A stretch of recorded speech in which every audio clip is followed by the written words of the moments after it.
So Prince Luke and Princess Sadie laid out their sleeping bags on the soft grass in the park at the center of the village.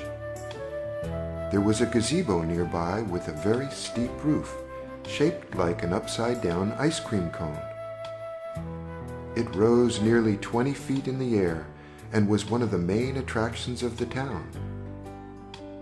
Wig said goodnight and walked to his house on the edge of the park to try to get some sleep.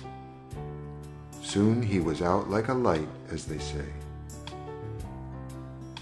Luke and Sadie could almost hear him snoring very loudly, even though he was all the way over on the other side of the park. Soon Sadie was fast asleep, but Luke listened very closely to the sounds of the night. The crickets on the lawn were busy with their cricketing, and the bats in the belfry of the gazebo were busy with their batting, and the nightingale's song was softly singing in the distance, when all of a sudden Luke heard Gilberto the gecko's cry. "Gecko! Gecko! Gecko!" He quickly sat up in his sleeping bag. "Sadie, did you hear that?" But Sadie was still asleep. Then Gilberto cried out again, "Gecko! Gecko! Gecko!" "There it is again," said Luke excitedly, but Sadie was still fast asleep. Then Luke heard the cries of all the other geckos around the park. They were all answering the call of their leader, Gilberto the gecko. He decided to go investigate the sound. The crickets on the lawn stopped their chirping, the bats in the belfries stopped their batting, the nightingale's song fell silent as well. Luke listened as closely as he could to the sounds of the night as he walked toward the gazebo.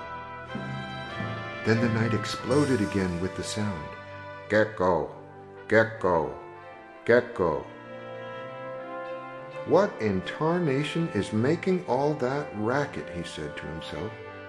After all, there was no one else around to hear him.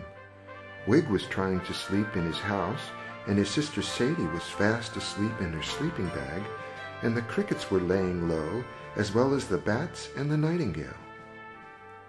Luke was all alone, standing beneath the tall, steeped roof of the gazebo, staring up into the darkness. He expected to see bats, but there were no bats. He expected to see bugs, but there were no bugs. He expected to see spiders, but there were no spiders. There was only one thing up in the dark, cone-shaped roof that Luke would discover, and all of a sudden it cried out into the night, "Gecko! Gecko! Gecko!" Now Luke was sure. He knew that there was some kind of animal up there in the darkness making all that noise. He also knew that he had solved the mystery of why the villagers could not get any sleep during the night. No one could sleep through all that racket, he reasoned. Luke was glad that he had solved the mystery, but he knew that he hadn't yet solved the problem. Even though he knew that there was some kind of monster making sounds in the top of the gazebo, he knew that the villagers still wouldn't be able to sleep through it. He decided that he had to capture the monster and take it away, far from the village, in order to rid them of the awful noise. He thought about waking his sister Sadie, but he knew that she wouldn't like the idea of climbing up into the rafters of the gazebo in order to capture a monster. That was a job for Luke the Bold. So he began to slowly climb up into the roof of the gazebo with the only weapon he could find, a fishing pole. He wasn't quite sure what good the fishing pole would do him, but he figured it was better than nothing. If only he knew what kind of monster made the awful gecko sound, he might be able to reason what it liked to eat and use that as bait on a hook. But he had no idea what the monster liked to eat. He just hoped it wasn't princes bearing fishing poles. When he had climbed halfway up to the peak of the roof, he could just make out a shadowy green creature with red glowing eyes in the night. He seemed to be about 20 inches high and had red diamond-shaped spots along its tail. Although Luke had no bait on the hook of his fishing pole, he decided to try his luck at snagging the monster to pull him down from the rafters. On his first 2 casts, he had no luck. Then, on his 3rd cast, the 3-pronged hook at the end of his line caught on the monster's tail. The night exploded with a fierce sound.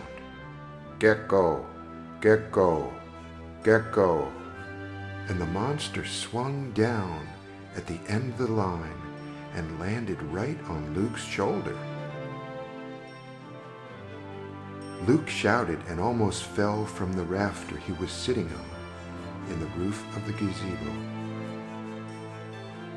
The monster's eyes were shining a fierce red glow, and he opened his mouth to display 2 rows of small, very sharp teeth. Luke had no doubt that those teeth could do a nasty job on anything they grabbed a hold of. Summoning up all his courage, Luke decided to climb back down out of the gazebo roof with the monster still sitting on his shoulder.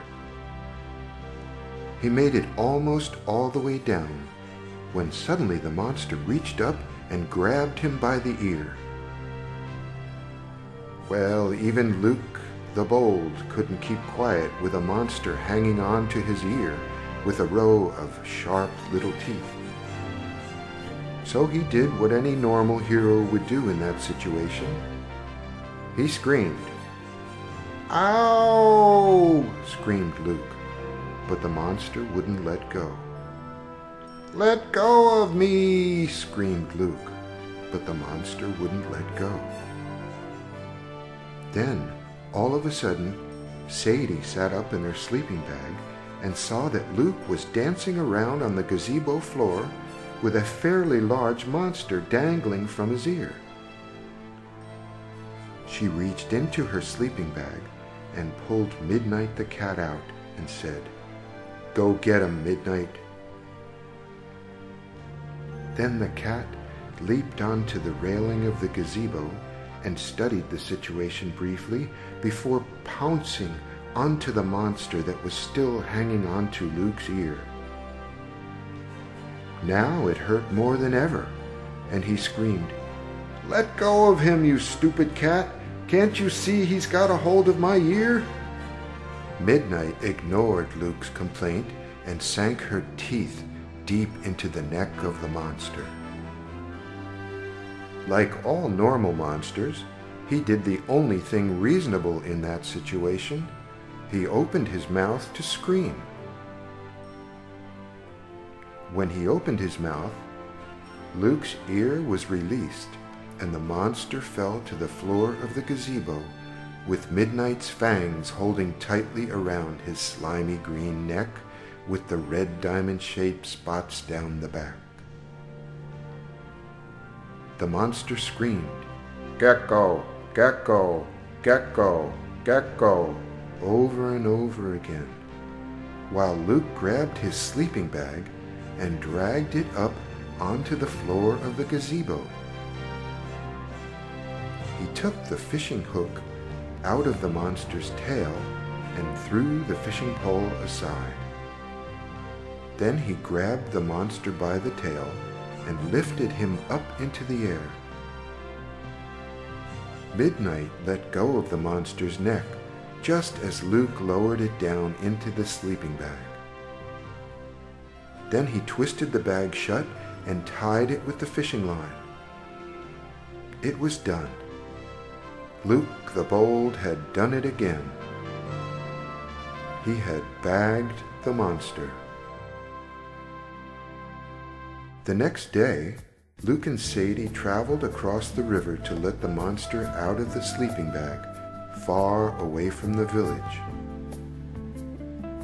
All of the other geckos left the village as well and crossed the river to once again be with their leader, Gilberto. Thus was written another chapter in the adventures of Prince Luke the Bold. But he couldn't have done it without the help of his brave sister Sadie and her faithful cat Midnight. When the story was told, the people of the village gave her a title of her own. Princess Sadie was then known as Princess Sadie the Brave.